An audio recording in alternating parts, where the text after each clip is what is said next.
Good afternoon, everybody. Chag Purim Sameach, and welcome to the Israel Brief, brought to you by Lay of the Land. I'm Raylene Marks, your host, bringing you the top stories from Israel and the region every Monday to Thursday right here. Hopefully you are viewing us on Facebook or on YouTube. If you are viewing us on Facebook, please can you share our content? And if you're viewing us on YouTube, all you have to do to get your daily dose of the Israel Brief is click on the red subscribe button and you'll be notified every time we post a brief. So just mixing it up a little, getting into the Purim spirit, and that's where we begin with our first headline. And the government has approved a curfew that will start at about 8:30 tonight until 5 a.m. the following morning. This is to discourage groups of people from meeting. While we are rolling out the vaccine, there are still concerns that infection levels remain high. So we're just trying to stop those infection levels from further rising. And so between 8:30 in the evening and 5 a.m. in the morning, from tonight, tomorrow until Sunday, there will be a curfew in place. And the Health Minister, Yuli Edelstein, had some very stern words for revelers in Tel Aviv. He warned young people that were gathering to have big Purim parties that they would be responsible for further deaths. Very, very strong words indeed. But more encouraging is that we have heard from the Prime Minister that he hopes to have Israel fully opened by April. How he intends to do this, he has said he would like to have every Israeli over the age of 16 vaccinated by the end of March. At the moment, there is slightly over 70% of the population over the age of 16 who have received at least the first of their coronavirus dose. And the whole world is looking at Israel, who is not only leading with the vaccination rollout program, but is also a live lab for how the vaccine works. And despite a few uptight media outlets who heap criticism on Israel, the world is super impressed with Israel's vaccination rollout, as are we.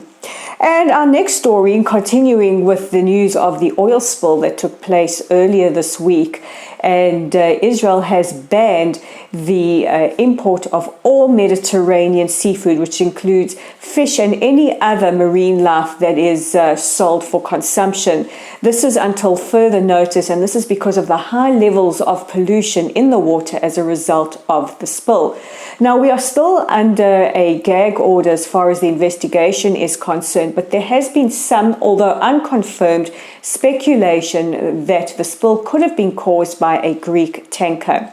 It is the worst environmental disaster in Israel's history, and at the moment there is a fraught effort to try and clean up as much of the beach and our marine life and help that recover as possible. The government has allocated 45 million shekels in money set aside to help with the recovery and cleanup effort. And our final story, we go back to where we started this week. This week we started with NBC's Saturday Night Live and a skit that was anti-Semitic in nature when it spoke about the fact that Israel is vaccinating its citizens, and the presenter in question said must be only the Jewish half. And after thousands of letters that have been sent to NBC, we hope for some kind of apology soon. But that's not the only NBC show that has been under criticism for anti-Semitic content. NBC broadcast a show called Nurses. This is in Canada. Nurses is a Canadian production which featured a gross anti-Semitic clip the other day. What it entailed was having an ultra-Orthodox young man in bed, in his hospital bed, obviously refusing to receive some kind of transplant, and the doctor saying to him, you need this transplant to save your life.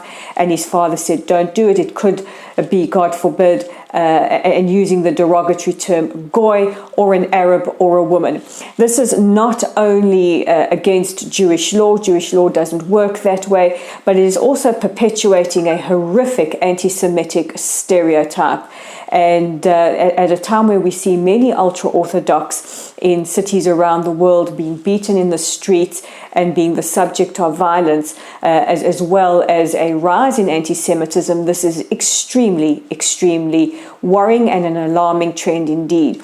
So many of us took to social media, organizations wrote to NBC to say that this is absolutely untenable. You would not allow this against any other minority community. Why perpetuate an ugly anti-Semitic stereotype? And thank goodness the episode in question has been pulled. But what is quite frightening for us is this mainstreaming of anti-Semitism, and it's really extremely worrying. And what we are hoping is that if you do see any incidents like this, please report immediately so that action can be taken. So those are the top stories as we approach the weekend. Tonight is the start of Purim, and we want to wish you all a Chag Purim Sameach, hence the fabulous mask. Who am I kidding? I roll like this all day long anyway. Anywho, if you're looking for something to do this weekend, look no further than our website at www.layoftheland.online. You can check out our original content. We're also on Facebook. While you're there, please join our growing community by giving us a like or a follow, sharing our content, and hey, maybe popping us a message if you would like to. And if you are a writer who would like to be published on Lay of the Land, please contact us via our website or via our Facebook page. Our YouTube channel, just a reminder, is The Israel Brief, and all you have to do is click on the red subscribe button to subscribe. We're on Twitter, where you'll find us at Lay of the Land 5, that's Lay of the Land 5, and that pretty much covers it for all our social media.